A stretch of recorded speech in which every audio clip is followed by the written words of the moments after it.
नमस्कार, मैं हूं पवन त्यागी। कांग्रेस की मोदी के प्रति नफरत देखिए कि मोदी जी जो भी अच्छा काम करें उन्होंने तय कर रखा है कि उसका उन्हें विरोध करना है।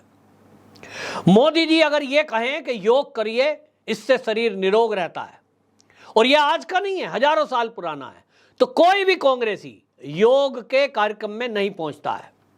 मोदी जी सरदार पटेल को सम्मान देने के लिए यदि सरदार पटेल की गुजरात के अंदर विश्व की सबसे ऊंची प्रतिमा लगाते हैं तो कोई कांग्रेसी वहां पुष्प अर्पित करने नहीं जाता है। मोदी जी अगर काशी में काशी कॉरिडोर बनाते हैं, ये अपने आप को दत्तात्रेय गोत्र का ब्राह्मण बताने वाला राहुल गांधी वहां नहीं जाता है। उज्जैन के महाकाल लोक में मोदी जी ने निर्माण किया तो वो उज्जैन के मंदिर में तो जाते हैं राहुल गांधी, लेकिन वो महाकाल लोक में भ्रमण करते और दर्शन करने नहीं जाते हैं। अब देश में एक नई संसद बनी है, क्योंकि पुरानी संसद अंग्रेजों के द्वारा बनाई गई थी, और अंग्रेजों की बनाई हुई कोई भी चीज हमारे भारत में यदि है तो वो गुलामी की निशानी है कि अंग्रेज कभी हमारे देश में आए थे। दुर्भाग्य से इस देश की आजादी के बाद से कांग्रेस जब 65 साल रही तो मुगलों की जो यहां निशानी थी उनको भी उसने संजो के रखा। मुगलों के ऐसे आक्रमणकारी लोग जो यहां आए, अकबर, बाबर, हुमायूं, उनके नाम पे सड़कें दिल्ली में थी। मोदी सरकार ने देश की नई संसद बनाई और विचार यह था कि ऐसे किराए पे कई ऑफिस जो कांग्रेस के लोग थे वो किराए पर करोड़ों रुपया सरकार का उनको जा रहा था, अब अपनी खुद की संसद हो और गुलामी की निशानी उसको छोड़ दिया जाए, क्योंकि अंग्रेजों की बनाई हुई संसद में हम क्यों बैठे? देश की आजादी को 75 साल हो गए। लेकिन कांग्रेस की एक खींच देखिए, मोदी के प्रति नफरत देखिए कि वो देश का भी विरोध करते हैं। लगभग 20,000 करोड़ की लागत से सेंट्रल विस्टा प्रोजेक्ट जो मोदी सरकार बना रही है, जिसमें संसद एक पार्ट है, उसका उद्घाटन हो गया। लेकिन जयराम रमेश जो कांग्रेस के महासचिव हैं, वो ये कह रहे हैं कि 2024 में तो मोदी जी हट जाएंगे और फिर कांग्रेस की सरकार आ जाएगी, और जब कांग्रेस की सरकार आ जाएगी तो हम इस जो नई संसद है इसका उपयोग कुछ और रूप में करेंगे, हम तो पुरानी संसद में ही शिफ्ट होंगे। वो इस नई संसद को मोदी का मल्टीप्लेक्स बोल रहे हैं। नफरत देखिए। जयराम रमेश से जब पत्रकारों ने पूछा कि इतनी भव्य और दिव्य ये नई संसद देश की बनी है, इससे आपको दिक्कत क्या है? इसके अंदर सांसदों के बैठने का स्थान ज्यादा है।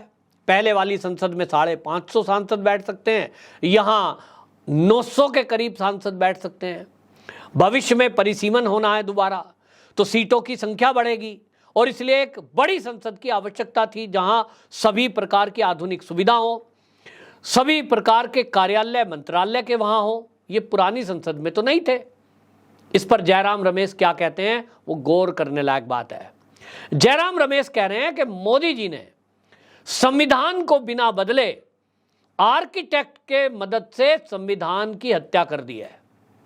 अब ये जो शब्द जयराम रमेश ने बोला, इसको किसी ने गौर नहीं किया कि जयराम रमेश आखिरकार नई संसद को मल्टीप्लेक्स बनाने पर क्यों विचार कर रहे हैं। ये कांग्रेस का विचार है, ये जयराम रमेश का विचार नहीं है। ये कांग्रेस की नफरत है कि वो किस तरह से सनातन और हिंदुत्व से नफरत करता है, वो इसी से पता लगता है।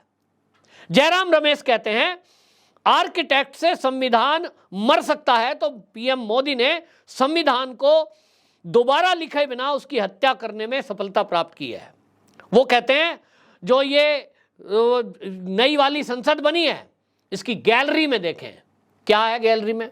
उसकी फोटो वीडियो आपने देखी होगी, नहीं तो आप गूगल करिए और लिखिए भारत की नई संसद गैलरी, तो आपको उस गैलरी में जो चित्र लगाए गए हैं, पत्थर के उकेरे हुए चित्र हैं, उसमें भारत की सनातन संस्कृति को दर्शाया गया है। उसमें ऋषियों के चित्र हैं, महर्षियों के चित्र हैं, देवी देवताओं के चित्र हैं, हमारी संस्कृति को दर्शाते हुए चित्र हैं।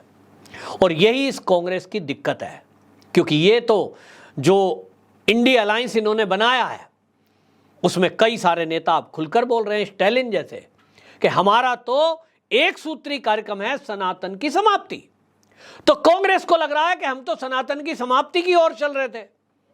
यहां मोदी जी ने आर्किटेक्ट के तौर पर जिस तरह से नई संसद को बनाया है, उसका डिजाइन आप देख रहे हैं, वो डिजाइन शंख के आकार का है, और शंख तो सनातन है, शंख तो सनातन की निशानी है, पूजा की चीज है।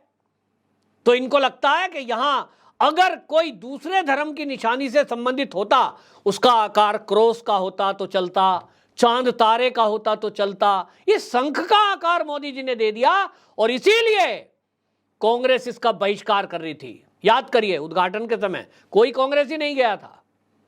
ये तो मजबूरी है इनकी कि नई संसद है और उसमें अब बिल आएंगे, इनको बहस के लिए जाना पड़ेगा। लेकिन जयराम रमेश का ये बयान कि हम ये जो नई संसद है इसका कुछ और उपयोग करेंगे, हमारी सरकार अगर 24 में आ जाती है तो हम पुरानी संसद में ही जाएंगे। वो कहते हैं साहब इसमें तो घुटन महसूस हो रही है।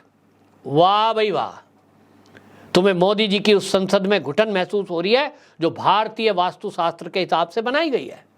आपको उस संसद में घुटन हो रही है क्योंकि उसमें हिंदू रीति रिवाज से, सनातन संस्कृति के हिसाब से तमिलनाडु से आए हुए ब्राह्मणों ने पूजा पाठ की, मंत्रों का उच्चारण किया और वहां सिंगोल की स्थापना की है। सिंगोल हमारी संस्कृति की पहचान है, पावर ऑफ ट्रांसफर की पहचान है। आपके नेहरू जी ने तो उसको स्टिक, वॉकिंग स्टिक बनाकर छोड़ दिया था। तो कांग्रेसियों को लगता है कि ये तो सनातन संस्कृति को जागृत कर दिया मोदी जी ने। कोई भी अगर ऊपर से उसके चित्र को देखता है तो वो कहेगा वाह क्या वास्तु है, इतनी भव्य, इतनी दिव्य। तो इसलिए इन्होंने तय कर दिया कि हम इस संसद को मल्टीप्लेक्स बना देंगे। सोचिए, कांग्रेस की सोच देखिए, 20,000 करोड़ के प्रोजेक्ट को वो ये कह रही है कि ये मोदी मल्टीप्लेक्स है, हम इसमें नहीं बैठेंगे। इन्हें वही गुलामी की निशानी चाहिए, इन्हें वही अंग्रेजों का दिया हुआ नाम इंडिया चाहिए। इसलिए अपना एक नया गठबंधन बनाते हैं। और पत्रकारों को देखिए, जब वो कहते हैं इंडिया गठबंधन, इंडिया अलायंस, जबकि इंडिया के नए अलग अलग शब्द खोलेंगे तो इंडिया गठबंधन का जो लास्ट का ए है उसका मतलब ही अलायंस है, तो फिर उसका सही शब्द होना चाहिए इंडिया अलायंस। तो ये कहते हैं ना इंडिया अलायंस। अरे भैया वो इंडिया अलायंस है, और इनको उससे प्यार है जो अंग्रेजों ने इस देश का नाम भारत से बदलकर इंडिया कर दिया। ये कहते हैं कि साहब मोदी जी नाम बदल रहे हैं, नाम नहीं बदल रहे, पुनर्स्थापना, पुनर्जागृत, और वो तो सबके पहले है। संविधान में भारत लिखा है भाई, नोट पर भारत लिखा है। आर्मी की आप बात कर रहे हैं, भारतीय सेना, भारतीय वायुसेना, भारतीय नौसेना, भारतीय रिजर्व बैंक, सभी जगह तो भारत भी है। जिसको गुलामी की निशान से प्यार हो वो इंडिया बोल दे, और जिसको गुलामी की निशानी मिटानी हो वो भारत बोले। तो अपना अपना मैटर है, अपना अपना विचार है। तो कांग्रेस का विचार देखिए कि वो पुरानी निशानियां जो भी गुलामी की हैं उनको संजो कर रखना चाहती है, और जब मोदी जी मिटा रहे हैं तो उनको दिक्कत हो रही है। अगर उन्होंने देश के अंदर से, दिल्ली देश की राजधानी है, वहां से बाबर रोड का नाम बदल दिया तो भी दिक्कत है। उन्होंने अगर बाबरी मस्जिद को मिटा दिया तो भी दिक्कत है। और वो बाबरी मस्जिद नहीं है, ये कांग्रेसी बोलते हैं, वो तो राम मंदिर है। बाबरी ढांचा था, उसके ऊपर की गुम्मद को तोड़कर केवल मस्जिद की शेप दी गई, कभी भी वहां मंदिर के अलावा कुछ था ही नहीं। और अब तो कोर्ट ने सिद्ध कर दिया, लेकिन कांग्रेसियों ने पूरी ताकत झोंक दी कि वो बाबरी ढांचे को खड़ा करे दोबारा, जो टूट गया उसको भी दोबारा बनाए, राम का मंदिर वहां ना बन पाए। ये कांग्रेस की सोच है कि वो आक्रमणकारियों की वो जितनी भी निशानी है, हमारे मुंह पर जो थप्पड़ लग रहा है उसको वो संजो के रखना चाहते हैं, क्योंकि वो बताना चाहते हैं कि भारत तो कुछ था ही नहीं। अनेक कांग्रेसी नेताओं ने, मल्लिकार्जुन खड़गे ने कई बार कहा है, नेहरू से पहले तो भारत को कोई जानता ही नहीं था, मतलब ये नेहरू ने भारत को बनाया जो आदिकाल से है। इस तरह की सोच कांग्रेसियों की है, और वो कांग्रेसी इस तरह की बयानबाजी कर रहे हैं। बहरहाल मुद्दा तो यह है कि अब देश की जनता को देखना चाहिए कि वो इस कांग्रेस को सत्ता से दूर रखे। 2024 ही नहीं, 2029, फिर जो है 2029 के बाद 2034, लगातार ये जरूरत है कि ये राष्ट्रद्रोही जो लोग हैं, इस तरह के जो सनातन द्रोही हैं, जो सनातन धर्म को खत्म करने की बात करने वाले लोग हैं, ये सत्ता में आने ना पाए। ये जिम्मेदारी उन लोगों की है जो सनातनी है। मेरा ये प्रण है, आपसे सवाल है, क्या आप भी इस बात को समझते हैं कि अब जो कांग्रेस अगर आई तो इसका तो प्रण है, सब चीजों को बदलेंगे, फिर वहीं पहुंचेंगे, फिर देश को वहीं पहुंचा देंगे जहां ये गुलामी की जंजीरों में जकड़ा हुआ था और उन्हीं निशानियों को ढो रहा था, गरीब बना हुआ था, कर्जे में था, कमजोर सेना थी, कमजोर देश था। ये कांग्रेस फिर से वहीं पहुंचा देगी अगर गलती से भी 24 में ये वापसी आ गए। जयराम रमेश का बहुत बहुत धन्यवाद कि उन्होंने ये बात भी खोल दी कि अगर 2024 में कांग्रेस आ गई तो ये धारा 370 को वापसी लगाने की बात पहले ही कर चुके हैं। अब ये नई संसद को भी बता रहे हैं कि हम तो इसमें कार्रवाई करेंगे ही नहीं, इसमें तो मल्टीप्लेक्स खोल देंगे, दुकानें खोल देंगे। तो कुल मिलाकर के ये जो चीजें दिख रही है ये बता रही है कि किस तरह से कांग्रेस की मानसिकता है। इसको सत्ता से दूर रखना ये हर सनातनी की आवश्यकता है, जिम्मेदारी है, कर्तव्य है। आपकी क्या राय कमेंट बॉक्स में जरूर बताएं।